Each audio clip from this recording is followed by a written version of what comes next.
तुम्हें जो हमसे चाहिए वो ले जाओ, तुम क्या ही ले जाओगे। त्यागी और भोगी में जरा भी फर्क नहीं होता। यहाँ तक कि ये चीज़ मेरे पास नहीं, ये इंसान मेरे पास नहीं। अरे किरदार हो भैया। जब तक तुम पूरे भोग में नहीं जाओगे, जितनी समाज में प्रॉस्पेरिटी अगर नहीं बढ़ेगी तो अध्यात्म छोड़ दो। अपने स्वधर्म को जानो। स्वधर्म हिंदू मुस्लिम नहीं होता, गरीबों के लिए नहीं होता धर्म।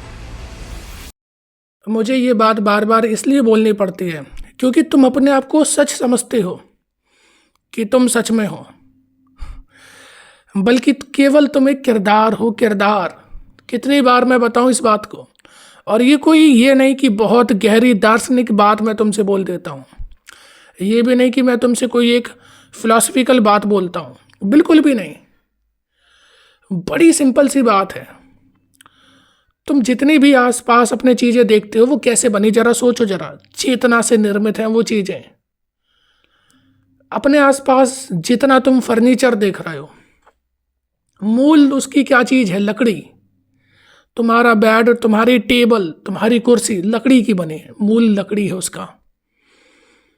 अब लकड़ी ज़रूरत के अनुसार अलग अलग ढांचे में परिवर्तित कर दी। वो केवल तुम्हारी चेतना की देन थी कि आज वो एक टेबल, एक कुर्सी, एक बेड है, और उससे ज़्यादा कुछ भी नहीं। तुम्हारा आईना, शीशा, उसका मूल रेत है, उसे तुम्हारा शीशा बना दिया। ऐसे ही जो ये तुम्हारा शरीर है, इसका भी मूल तुम्हारी चेतना है जिसने तुम्हें बना दिया। इससे ज़्यादा वो कुछ भी नहीं, इससे ज़्यादा वो सीरियस लेने वाली बात भी नहीं है। तुम्हारी चेतना ने तुम्हें बना दिया, तुम्हें एक इंसान की तरह, जो तुम अपने आप को समझने लगे हो। जैसे मैं अगर अपने आप को जय मानूं कि मैं जय हूं, जरा विचार करो मैं कैसे जय हूं। जिन विचारों को मैं अपना कहता हूं, जरा एक बार को ये मान लेते हो तुम कि मैं शरीर नहीं हूं। ठीक है, बहुत अच्छी बात है कि तुम शरीर नहीं हो, ठीक। लेकिन जो तुम कहते हो कि ये मैं हूं, विचारों को तो कहते हो कि ये विचार मेरे हैं। अगर ये शरीर मैं नहीं हूं तो वो विचार, वो आत्मा में मैं हूं, वो विचार मेरे हैं, वो बुद्धि मेरी है, वो ज्ञान मेरा है। क्या सच में वो तुम्हारा है?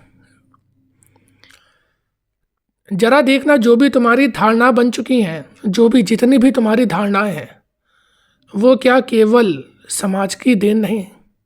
वो क्या केवल तुम्हारे घर परिवार की देन नहीं? और अगर नहीं तब तो कह दो कि हाँ मेरी है, ये मेरे अनुभव हैं। और जिसमें तुम्हारा कोई अनुभव नहीं, तुम उन सब बातों को मान के बैठे हो क्योंकि तुमसे पहले किसी ने अनुभव किया है, या तुम्हारे बाद जो आएंगे वो अब तुम्हारे अनुभव को मानेंगे। और तुम इसीलिए मान रहे हो कि तुमसे पहले कोई अनुभव कर चुका है, वो तुम्हें बता रहा है, क्योंकि जो तुम्हारे बड़े बूढ़े थे उन्होंने कहा तो हम मान ले रहे हैं। ये बात सबसे ज़्यादा धर्म ग्रंथों में लागू होती है। सबसे पहले अगर कुछ भी धर्म की बातें करो, एक सवाल क्या तुम्हारे धर्म पे उठाओ तो ये कह दे तो अरे ऐसे कैसे कह दिया। वो ग्रंथ जाकर पढ़ो, उस ग्रंथ में लिखा है। ठीक है, लिखा है, बिल्कुल लिखा है, लेकिन क्या मतलब कि लिखा है तो वो ठीक है? तुम्हारा क्या अनुभव है? जो भी लिखा है, जिसने लिखा उसके जो भी अनुभव रहे हो, उसने जैसे भी वो लिखा हो कि ऋषि मुनियों ने लिख दिया। जरा जानते भी हो ऋषि मुनि का मतलब क्या होता है? अरे वो अपनी खोज करते थे, अपने अनुभव लिखते थे, वो तुम्हारे लिए नहीं लिखते थे। उस समय की जो भी कंडीशन थी उसके अकॉर्डिंग वो चीज़ें लिखा करते थे। लेकिन तुम उन्हीं चीज़ों को मान लेते हो कि अरे वो लिखा तो अटूट सत्य है वो, और उसी के पीछे लड़ाई करते हो। यही मैं तुम्हें समझा रहा हूँ, यही तुम्हारी चेतना का खेल है। छोटे से जो बड़े हुए हो, जो एक परिवार मिला है कि ये मेरा परिवार है, ये मेरे माँ बाप हैं, ये मेरे लोग हैं, कैसे पता तुम्हें? सिर्फ और सिर्फ छोटे से तुम्हें यही तो बताया गया है कि ये तुम्हारे माँ बाप हैं। अगर जरा विचार करना, छोटे से अगर ये बताया जाता कि कोई और तुम्हारे माँ बाप हैं तो क्या वो नहीं होते आज तुम्हारे लिए? विचार करो। अगर इसके ज़रिए तुम्हारा जो भी नाम है, इसके बदले अगर तुम्हारा कुछ और नाम होता तो क्या आज तुम वो नहीं होते? आज जिस समाज में हो उसकी वजह से तुम्हारी ये विचारधारा है जिसे तुम अपना कह रहे हो, जो थॉट, जो बिलीफ तुम्हारे हैं, जिन्हें तुम अपना बोलते हो, वो केवल तुम्हारे घर की, तुम्हारे परिवार की, तुम्हारे समाज की देन है, उससे ज़्यादा कुछ भी नहीं। अगर तुम दूसरे समाज में होते, जो दूसरे विचार होते, क्या तब उन्हें तुम अपना नहीं कह रहे होते? केवल जो दूसरों के अनुभव आते गए, समाज के जो अनुभव होते गए, उन्होंने तुम्हें जकड़ लिया, और फिर जो तुम्हें नाम मिल गया वही किरदार तुम जीने लगे हो, और फिर तुम रोते हो छोटी छोटी बातों में कि ये चीज मेरे पास नहीं, ये इंसान मेरे पास नहीं। अरे किरदार हो भैया। बरेलवी साहब का बहुत अच्छा मुझे शेर लगता है कि आप केवल किरदार हैं, अपनी हदें पहचानिए, वरना एक दिन आप कहानी से निकाले जाएंगे। तो जरा समझने की कोशिश करो, यही तो फिर मृत्यु का भय बन जाती है। मृत्यु का क्या हुआ कि मैं कुछ भी मैं छोड़ना नहीं चाहता, कुछ भी मैं नहीं छोड़ना चाहता, लेकिन फिर भी कोई एक ऐसी चीज है जो मुझसे हर चीज छीन कर ले जाती है, वो मृत्यु हुई। और मुक्ति क्या होती है? जा, जो ले जा पा ले जा, हम पे तो कुछ है ही नहीं, तुम्हें जो हमसे चाहिए हो ले जाओ। तुम क्या ही ले जाओगे? कुछ होता मेरा तो ले जाओगे। अब इसका मतलब ये बिल्कुल नहीं कि मैं तुमसे ये कह रहा हूं कि तुम ये सारी चीज़ें छोड़ के चले जाओ, तुम बाबा बन जाओ, सन्यासी बन जाओ, क्योंकि वो छूटता कहाँ है।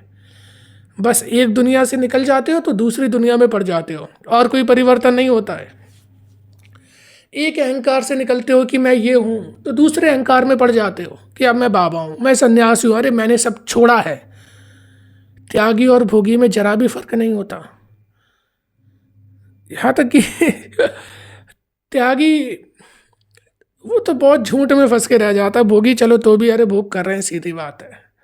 त्यागी तो भोग भी करता है, और इस झूठ में भी है कि हम तो बहुत कुछ है, हमने तो बहुत कुछ जान लिया है। कुछ नहीं जाने हो तुम। तो अब सवाल केवल इतना उठाओगे कि अगर मैं कुछ भी नहीं हूं तो मैं क्या करूं? अरे किरदार हो, किरदार की तरह जियो, बात खत्म। धर्म का केवल इतना मतलब है कि तुम्हारे जीवन को सुखी बना दे। नीति का मतलब यह है कि समाज, अभी मैं नीति की बात कर रहा हूं कि नीति का मतलब यह है जो आपका समाज है, समाज में कुछ ऐसे नियम बना दिए जाएं जिससे कि सब लोगों की जान बची रहे, और सब लोग एक दूसरे के म्यूचुअल कोऑपरेशन के साथ में, एक दूसरे को म्यूचुअल अंडरस्टैंडिंग के साथ में समझते रहें, एक दूसरे की रक्षा करें, और जैसे एक दूसरे से व्यवहार करेंगे वैसा समाज फिर धीरे धीरे आगे बढ़ता जाएगा। ये तुम्हारी नीति है, एथिक्स है, मोरालिटी है। धर्म इससे थोड़ी बड़ी है, धर्म इससे थोड़े आगे का है। धर्म इंडिविजुअल है, धर्म तुम्हारा है, तुम्हारा इकलौता अलग धर्म है, वो तुम्हारे अनुभव पर डिपेंड करता है। जरा कभी सोचो, कृष्ण राम के पद चिन्हों पे क्यों नहीं चले? राम बनने की कोशिश क्यों नहीं करी? अगर राम बनने की कोशिश करते तो कृष्ण ना रह पाते। राम अगर परशुराम बनने की कोशिश करते तो राम ना रह पाते। लेकिन तुमने कुछ लोगों को, अब तुम आस्था लेकर के आ जाओगे, मुझे नहीं फर्क पड़ता, लेकिन तुमने कुछ लोगों को, चाहे वो राम हो, कृष्ण हो, बुद्ध हो, उनके पीछे चलने की ठान ली है कि तुम भगवान हो, हम तुम्हारे पीछे चल लेंगे बस। और उसमें भी हम तुम्हें अपनी तरीके से बना के चलेंगे, तुम जैसे थे वैसे थे, जाओ भाड़ में जाओ। तुम्हें अपने ढांचे में हम ढाल लेंगे, पहले अपने तरीके से बना लेंगे, हर चीज़ में लिप्त कर देंगे, फिर तुम हमारे परफेक्ट भगवान बनोगे, तब हम तुम्हें पूजेंगे। अगर इनमें से जितने भी तुम देख रहे हो, सुन रहे हो, एक भी अगर एक को फॉलो कर रहा होता तो इनमें से एक भी ना होता, तो तुम क्यों इनके पीछे फिर पड़ गए हो? अरे वो गए, उन्हें छोड़ो, जाने दो, उनका जो काम था वो कर गए, एक नया रास्ता दिखा कर गए हैं। तो क्यों ना अब तुम अपने अनुभव पर चलो, अपना अनुभव अर्जित करो। अपने अनुभव से जब तुम करोगे, चीज़ें आगे बढ़ेंगी, तो वही परम ज्ञान है, वही केवल ज्ञान है, और कुछ भी नहीं। दूसरे के अनुभव, शास्त्र, ग्रंथ सब वाहियात हैं। जितनी भी धर्म की पुस्तकें हैं, जितनी भी तुम धर्म की पुस्तकें देख रहे हो, सब व्यर्थ है, सब व्यर्थ है। अगर तुम पढ़ के उन्हीं में फंसे रह जाते हो, और उनमें फिर दिक्कत ये हुई कि बाद में इतनी मिलावटें हुई कि हर समाज ने अपने अनुसार उन्हें बनाते गए, तो उसी में अब तुम फंस के रह चुके हो। लेकिन निकलो उनसे बाहर। हाँ, ये ज़रूर हो सकता है कि तुम उनकी तरफ हाथ बढ़ा के एक सहारा मिल जाए। जिस तरीके से बुद्ध को नदी में एक तिनका मिला था, वो तिनका तुम्हें मिल सकता है इस संसार में, लेकिन तुम उसी तिनके को ही अगर परम सत्य मान लो, उस तिनके को अगर तुम नाव मान लो, तो तुम बेकार हो, फिर कुछ नहीं हो पाएगा। तिनका है, तिनके के सहारे बाहर आओ। बाहर आए तो अब खुद में खोज लो। और हाँ, धर्म मौज के लिए है, मस्ती के लिए है, और किसी के लिए नहीं। जितने भी तुम्हें ये सिखाने में लगे हैं कि अरे पैसा ईसा क्यों कमा रहे हो, कभी और बात करेंगे इस पे, लेकिन कमाओ, खुश होकर कमाओ, खुश होकर उससे जो करना करो, यही धर्म है। अपनी जिंदगी अच्छी तरीके से जियो, यही धर्म है, इससे विपरीत धर्म नहीं। जितने भी ये सिखाते हैं अरे ये तो मोह माया है, ये सब फालतू बातें, और वही तुमसे उसी के लिए चार्ज करते हैं। कितनी ज़्यादा हिपोक्रेट लोग हैं यार इस दुनिया में। मैं तुमसे कहता हूँ, मेरी बात अगर मानते हो तो केवल मैं इतना कहूँ, कमाओ, जो करना है ज़िंदगी में करो। तुम इंडिविजुअल हो, अपने स्वधर्म को जानो। स्वधर्म हिंदू मुस्लिम नहीं होता। स्वधर्म स्वयं का जो व्यवहार होता है, स्वयं की जो आत्मा होती है, उसे जानो, अपने अकॉर्डिंग जियो, अपनी मस्ती में रहो। जितना कमाना कमाओ, जितना उड़ाना उड़ाओ, जैसे करना वो करो। दूसरे को कोई तकलीफ नहीं होनी चाहिए तुम्हारी वजह से, और तुम भी मस्त रहो। जब तक तुम पूरे भोग में नहीं जाओगे, जितनी समाज में प्रॉस्पेरिटी अगर नहीं बढ़ेगी, तो अध्यात्म छोड़ दो। उस टाइम पर अध्यात्म इसलिए भारत में ज़्यादा था क्योंकि हमारे यहाँ प्रॉस्पेरिटी थी। बुद्ध ने हर तरीके के भोग किए थे, कृष्ण ने हर तरीके के भोग किए थे। गरीबों के लिए नहीं होता धर्म। गरीब केवल भीड़ का हिस्सा बन सकता है, उनके लिए धर्म अफीम हो जाता है। और वास्तविक धर्म, तुम संसार में ऊपर उठते चले जाओ, भोगों में लिप्त होते चले जाओ, इसी पल में तो धर्म है। फिर जो भी कह लो बाकी के आगे पीछे, उनका कोई महत्व नहीं होता। अभी जी लो, यही धर्म है बस।